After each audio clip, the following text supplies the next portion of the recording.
అందరికీ నమస్తే welcome to Q news నేను రాజు మరి ఈ రోజు అయితే ఉపాధ్యాయుల దినోత్సవం మరి ఉపాధ్యాయుల దినోత్సవం సందర్భంగా టీచర్స్ డే గాని అందరికీ ప్రతి ఒక్కరి టీచర్స్ గాని సో గురువులందరికీ కూడా మరి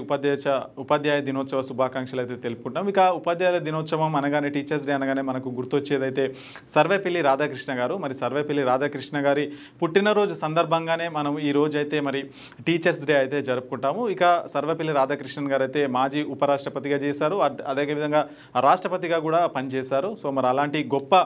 వ్యక్తి పుట్టినరోజు సందర్భంగా మనం ఈ రోజు అయితే మరి ఉపాధ్యాయ టీచర్స్ డే అయితే జరుపుకుంటున్నాము ఇక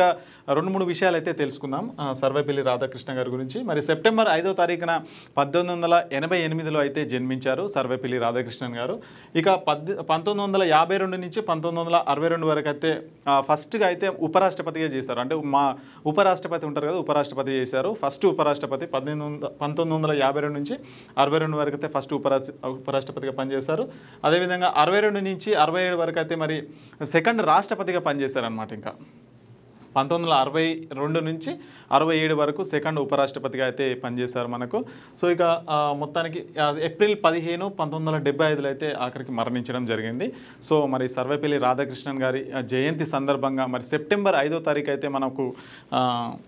టీచర్స్ డే అయితే మనం అయితే రెగ్యులర్గా జరుపుకుంటాం మన దేశంలో సో ఇంకా అలాంటి గొప్ప వ్యక్తులు కాబట్టి మరి అలాంటి వాళ్ళు పుట్టినరోజు సందర్భంగా మనం అయితే ఈరోజు అయితే జరుపుకుంటాం సో ఇంకా ఇది అయిపోయిన తర్వాత ఇంకా మనకు టీచర్స్ డే అంటే మరి కేవలం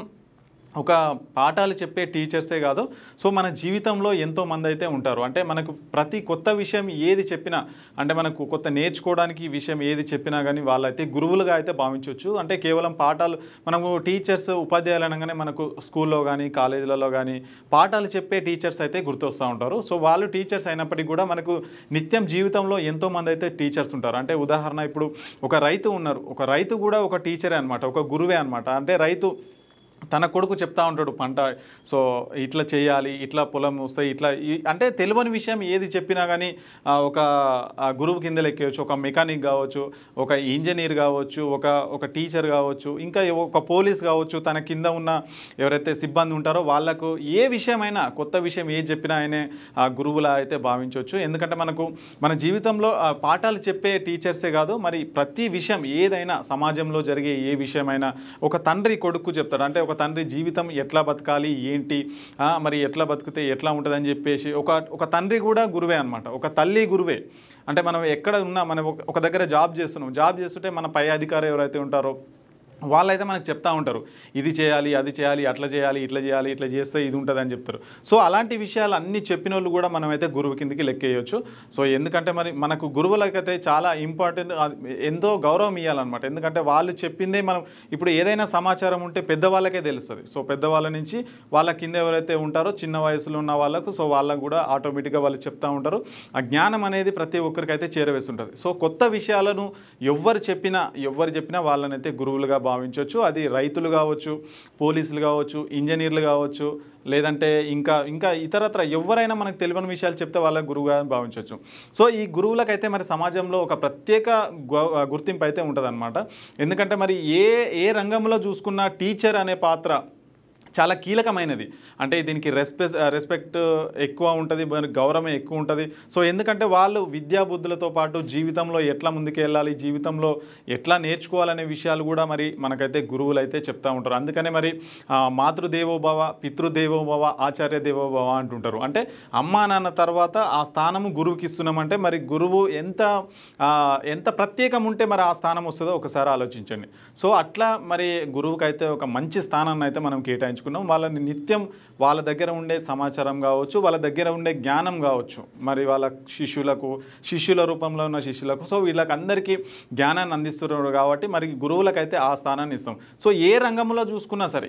పోలీస్ అయినా ఐఏఎస్ ఐపీఎస్ ఇట్లా ఎవరు చూసుకున్నా కానీ గురువులకైతే ప్రత్యేక స్థానం ఉంటుంది అంటే వీళ్ళు సొసైటీలో ప్రతి ఒక్కరిని ఎవరిని తయారు చేయాలన్నా గురువు కీలక పాత్ర అని చెప్పుకోవాలి అంటే ఉదాహరణ ఇప్పుడు పోలీసులు ఉంటారు పోలీసులకు పాఠాలు చెప్పేటోళ్ళు ఎవరు సో ఇవన్నీ చేసినప్పటికీ వాళ్ళకు ఎగ్జామ్స్ ఉంటాయి పాఠాలు చెప్పేటోళ్ళు ఎవరు గురువులే టీచర్సే అంటే అది ఎవరైనా సరే టీచర్సే ఇప్పుడు ఇంజనీర్స్ తయారు కావాలన్నా టీచర్సే కీలకం డాక్టర్లు కావాలన్నా ఈ టీచర్స్ ఎవరైతే ఉంటారో గురువులే వాళ్ళే కీలకం సో ఇట్లా మన దేశంలో ఏది ఉన్నా సరే ఏ రంగానికి వెళ్ళినా ఎక్కడున్నా సరే వాళ్ళకు నేర్పించి మంచి మంచి ఉద్యోగాల్లో నిలబెట్టడానికైతే మరి గురువులైతే ముందు వరుసలో ఉంటారనమాట. సో మనం ఎక్కడ మన దేశం నడవాలన్నా ఏం చేయాలన్నా గురువులదైతే ఒక విశిష్ట పాత్ర అని చెప్పుకోవచ్చు, ప్రత్యేకమని చెప్పుకోవచ్చు. సో అందుకనే మనం అనుకుంటాం మాతృదేవో భవ, పితృదేవో భవ, ఆచార్య దేవో. అంటే అమ్మా నాన్న తర్వాత మనకు గురువు అనే వాళ్ళు అంత ముఖ్యము, అంత ప్రత్యేకం అని చెప్పేసి మనం అయితే అనుకుంటాం. సో ఈ సందర్భంగా ప్రతి ఒక్కరికి కూడా జీవితంలో టీచర్సే కాకుండా, అంటే డైరెక్ట్ పాఠాలు చెప్పిన టీచర్సే కాకుండా ఎంతోమంది టీచర్స్ అయితే మన జీవితంలో ఉంటారు. సో వాళ్ళందరినీ కూడా ఎప్పుడు మర్చిపోకుండా ఎప్పుడైతే గుర్తుపెట్టుకోవాలి. ఎందుకంటే మనకు వాళ్ళు ఎన్నో విషయాలు అయితే చెప్పి ఉంటారు, మనకైతే ఎన్నో విషయాలు చెప్పి ఉంటారు. కాబట్టి